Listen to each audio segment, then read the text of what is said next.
This is now going to be our third time making a video on this PC, but we have to because it just keeps getting cheaper. For $360, we got this Asus ROG desktop with a 1660 Ti and an i5-11400F.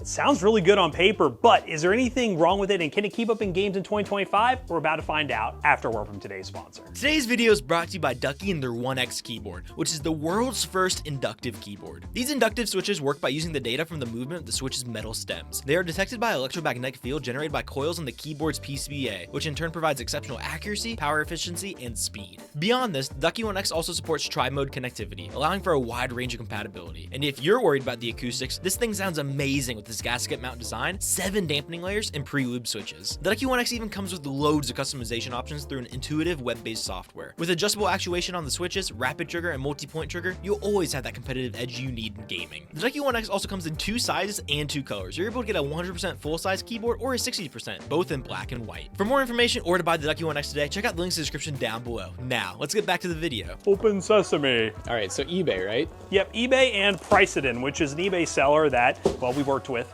many times. More or less, we've bought from them many times. They normally have individual big batches of gaming PCs like this. Funny note, I've actually had conversations with this company now that we've bought from them so many times, and they've kind of explained how these gaming towers are just refurbished systems that they get sent in bulk from these companies and are just told basically, hey, sell these things. What is this? Did they write something for us? It's definitely not for us. What does it say? It says, hello. Oh, Carter, I left you a gift in your room. This box is empty. Merry Christmas. Hope you like it. Santa. So this is cool. Clearly a return that had been written on, and they basically, Carter was not happy. Do you got a knife? Yeah. I was not expecting that, kind of threw me off. But anywho, this is one of those Asus ROG towers, which we'll say some of the stuff is a little proprietary. Motherboard is pretty proprietary. Everything else is, you know, decent. But for the spec range, we're talking under $400. You're gonna get a 1080p medium settings gaming PC, and as long as it showed up all right. I gotta say, this thing has a lot of tape on it, so I wonder if it's been like returned more than once. And we're proud to find out if there's a reason why. Asus keyboard. Tape on it, so it looks like somebody did something. Maybe Oh. replace the panel? Yeah, this is probably the one where it comes with the acrylic panel. Yes. We've seen this 3 times now. Yes. But basically, normally this panel would be on the PC, and it comes with an extra acrylic one that you can install. It's pretty rudimentary, but I guess it's cooler than a metal panel. So yeah, there you go. There's the acrylic side panel, and you look inside. We'll go and take this off so you can see. Okay, we're missing screws. Oh, Looks like they did corner screws, and they did.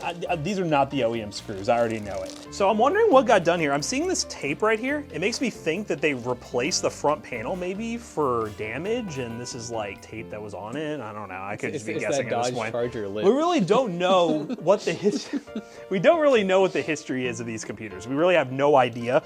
The only hope is that these are actually refurbished through Asus, and that's kind of the hope. Yeah, a lot of times I feel like when we get these, I'm like, I don't. Sometimes I think people just return them and they just call it refurbished. Yeah, that's basically. And they're it. probably like, oh wow, it works fine, but you know. The inside looks pretty clean, actually. I would have expected like maybe a little bit more dust, but it doesn't really look like this was used for very long. If it was, I mean, you know what? There is some dust. You can kind of see down there. Not too bad. But yeah, that's a beefy 1660 Ti. Yeah, it's a blower fan one. Very beefy one. It looks like it took some Ooh, damage yeah. too. Like what's going on there? It's like missing. I can't tell if there's paint on top. It looks like it's scratch it. Looks like it's paint on it. Yeah, it is. It's like paint. It's on top, the top surface. Where did this graphics card come from? Okay, yeah. I mean, but you know what's cool about this is this board is like very non-proprietary. You know what? Take back everything I just said.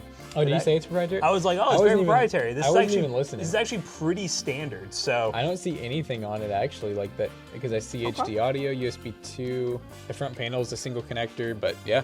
Yeah, we've gotten the system in different configurations. We've gotten it with a Ryzen CPU many times. I remember getting it with like the 3500X, which is like a 6-core, 6-thread with the 1660 Ti. We've gotten it with higher end Ryzen 7s. We've gotten it now with an i5. So there are slightly different spec ranges compared to the ones we normally look at. But yeah, it looks pretty standard. So there is a little bit of workaround you can do. I was like, where's the power button? Oh, there you go. Oh my gosh, RGB. Ah, yes, I remember these being very bright. So it just has one exhaust fan, no intake. Dude, this thing is like, I can feel my fingers wanting to get sucked in. I think I remember this thing being pretty loud as well because the airflow situation is non-existent. It's just kind of exhausting air out the back. And then that fan stopped. Yeah, it looks like, I think we probably booted because that's the CPU fan spinning but really slow. This thing's quiet when it's not doing anything. We'll find out when we're gaming. But yeah, dual channel memory. i5, somewhat modern i5, 1660 Ti. Can we check the power supply at all? I don't know. I mean, I can try to. Yeah, just try it. Try to take it out and see if there's anything written on it. Definitely see the wattage, because just thinking about it, 1660 Ti with the 11 Gen i5, it's a good combo, but you could upgrade theoretically to something a little higher end on the GPU if the power supply can handle it. Yeah, it does have 2 8-pin. We're only using 1 right now, so 5070 perhaps. 5070 be wild. With power 500 watts. Okay, 500 watt 500. chickeny. So, I mean, some people around here like to push the limits of power supplies, so you could run with something higher end, like a 4070, an i9, something like that. Yeah, you could do that. But we'll talk about power draw during the benchmarks, and we'll tell y'all what the wiggle room is here. But hey, if everything works all right, price point's fine, and believe it or not, as of February 12th, they are in stock right now, which is not always a gimme when it comes to a Toasty Bros video. If you buy one of these for $360, love the performance now, upgrade later, you might have a good value here. So we're gonna benchmark this thing, see what it can do, and hopefully not have any issues. Okay, that whole thing about not having any issues, we've been having some issues. So I want to go ahead and record this just in case it started blue screening again. Oh, wow, look at that, it just did it.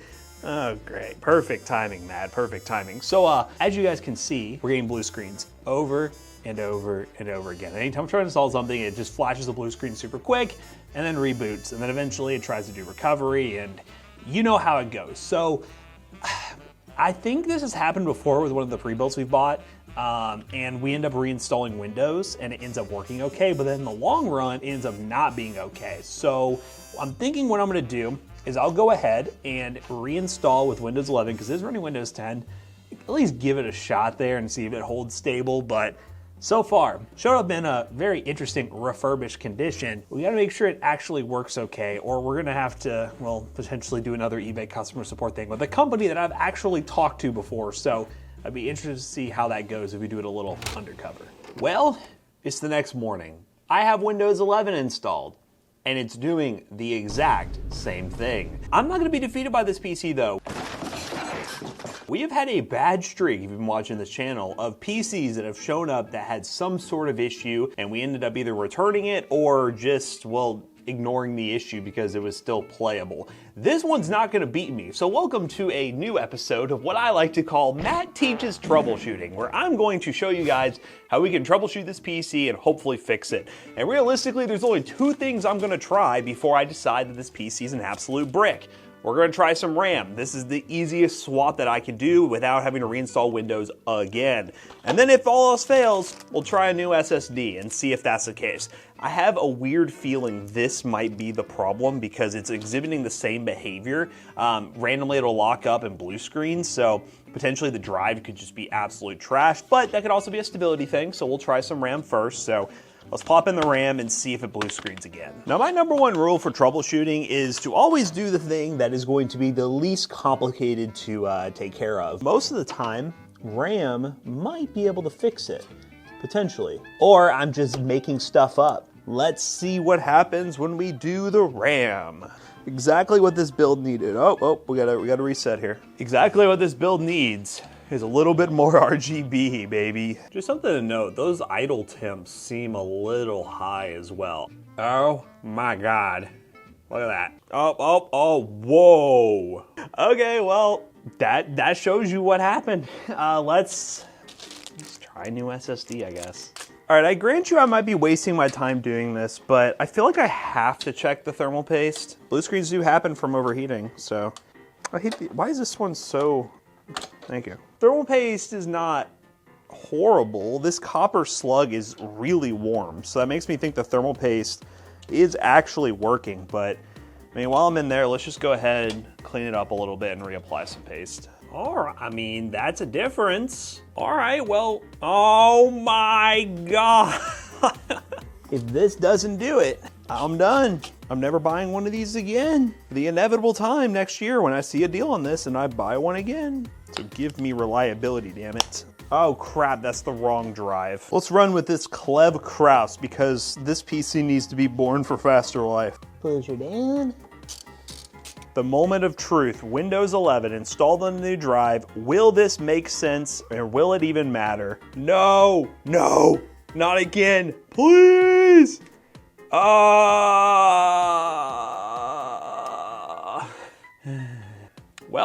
if it was a PC that I built myself, I would probably just say the motherboard is shot. I'm just gonna say it's a bad motherboard, and because it's a pre-built gaming PC, that's where our journey ends, because I'm not replacing a motherboard in a pre-built gaming PC. We have replaced everything else, and it's causing the same issues. This is probably the conclusion of this. I'll make sure that the return process is super simple from Pricedin. If it becomes complicated, I'll let you know. But if for whatever reason I issue the return and I'm able to return it super easily, that is that. And buyer beware for these PCs, because sometimes when they're this cheap, there's a reason they're this cheap, and I don't know what kind of refurbishing process this went through, and I've had conversations with Pricedin before.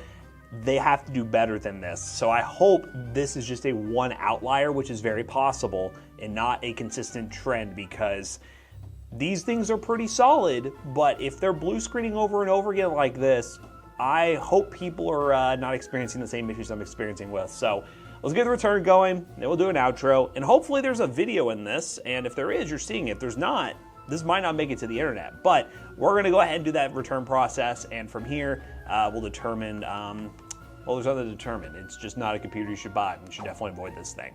So you guys are probably wondering, where's the benchmarks at? Well, sadly, this PC could not get us to the benchmarking point. And if you saw my entire morning, this morning exactly, it was kind of an interesting adventure where we kind of deemed, after all the testing, based on what we're seeing, most likely motherboard or CPU. CPU is less likely, because CPUs, just from our testing, normally don't go bad. They do go bad occasionally, but it's very rare for a CPU to go bad compared to a motherboard. So we're just gonna talk a little bit here about this PC, because at this point, again, we reviewed these multiple times, having this issue pop up, especially coming from a seller that we have bought them from before, could it be a one-off case? Yeah, but in the long run, when we sold these things, we've also had issues in the long run with them. So at this point, it's gonna be very hard for us to recommend anyone look at these PCs in the future. But on eBay, there are other PCs you can look at, and we'll talk about some of those. So if you watched our last Facebook flip, for example, we bought the Alienware R11, and honestly, the R9s, the R10s, really any of them, we've had pretty good success with. And obviously there's other brands like Lenovo, HP, where you can buy them on eBay. They will often be refurbished, and usually we have pretty good luck. But there's just something about these Asus PCs that we have not quite gotten the luckiest with. So hopefully you guys enjoyed this video where I was pulling my hair out troubleshooting, and hopefully it was entertaining in that regard. But this is not a PC we would recommend you buy right now, even if it's in stock at this price point. But if you do want to shop on eBay for other gaming PCs, the link in the description down below will be a fill link. It will help us out. Let us know what you think of this Asus PC, and have you bought one before and had similar issues? Let us know in the comments down below. But as always, we hope you guys enjoyed today's video. If you did, make sure you check out our other two YouTube channels, and also our twitch.tv/toastybros, and don't forget to like, comment, and subscribe. And we'll see you guys in the next one. Goodbye.